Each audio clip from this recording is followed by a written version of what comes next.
The good book teaches us 2 or 3 gathered together, God is in the midst.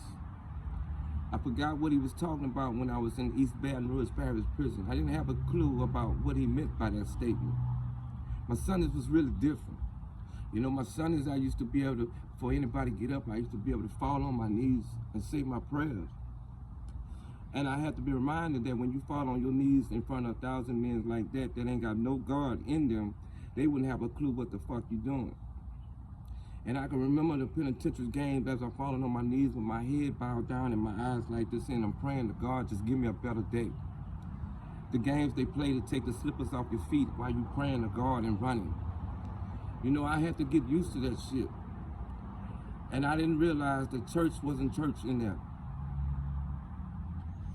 It was watching throughout the day on Sundays that, you know, you get to watch TV, and when you get into a real movie, they get to changing the channel.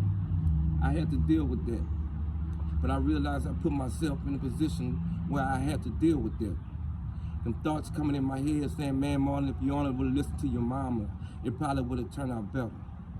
But no, I'm in here with 60 dudes that I don't know and seem to don't like me for just being me. And I remember child come. And I think about how child comes on a Sunday. It comes with it and make you hungry through the next meal. Because for child, you get to go and eat a sandwich with mayonnaise and mustards and cold fries. Now you can't order what you want in there. And it fucked with me for a while. I realized I wasn't taking communion. I didn't have wine to drink, and I didn't have crackers to eat. So I had to eat that shit. Go back to the dorm. They kind of winded down. You know, they stayed up all night for music playing. All night. Playing cutthroats. Playing games. Playing chess. Playing penitentiary games with the newcomers coming in. Wrapping up toilet paper around their feet for no reason. Getting toothpaste, putting in their hands while you sleeping and shit for no reason. Putting toothpaste in your hands. Knowing when you wake up, the first thing you go do is this. I remember my days like that. And I remember only somewhere first fucking Sunday that I had in them. I remember I had to get off my knees because a lot of men see you on your knees then, thinking you about to do something else. So they play games with you. And I had to go through that shit.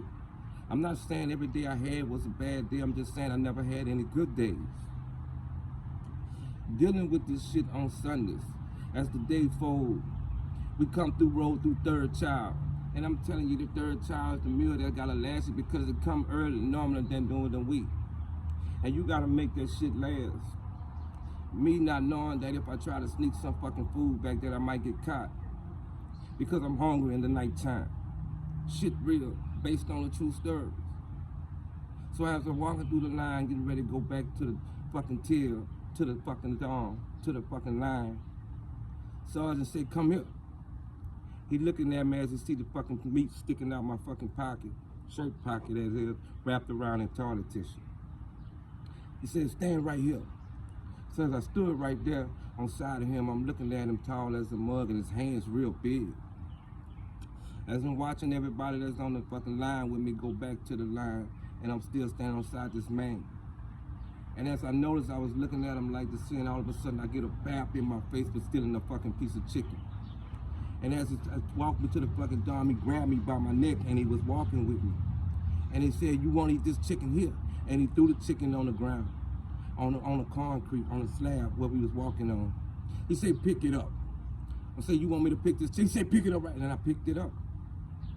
He said, now you take it back to the line. If that's what you want to eat, then you eat it. Man, the humiliation was when I got back on the line, everybody looking at me all stupid and shit, laughing at me.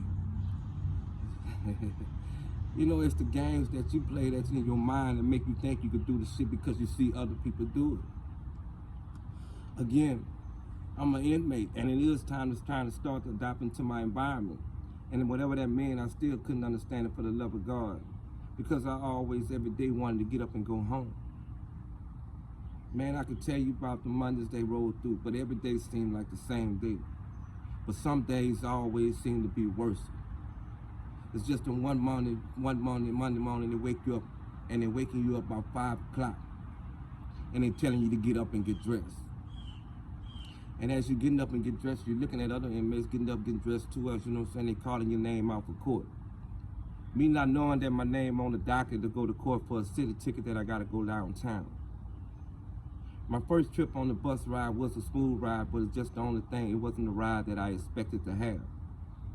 And as I'm going on the bus and they're putting us in line and they're shackling us up two man on side each other. Yeah, I can remember, based on true stories. And as I'm sitting on the bus with a dude that I'm looking to my left side that I never seen before, that I don't know who the crew is, that I don't know nothing about. I'm trying to figure this shit out. Stay tuned.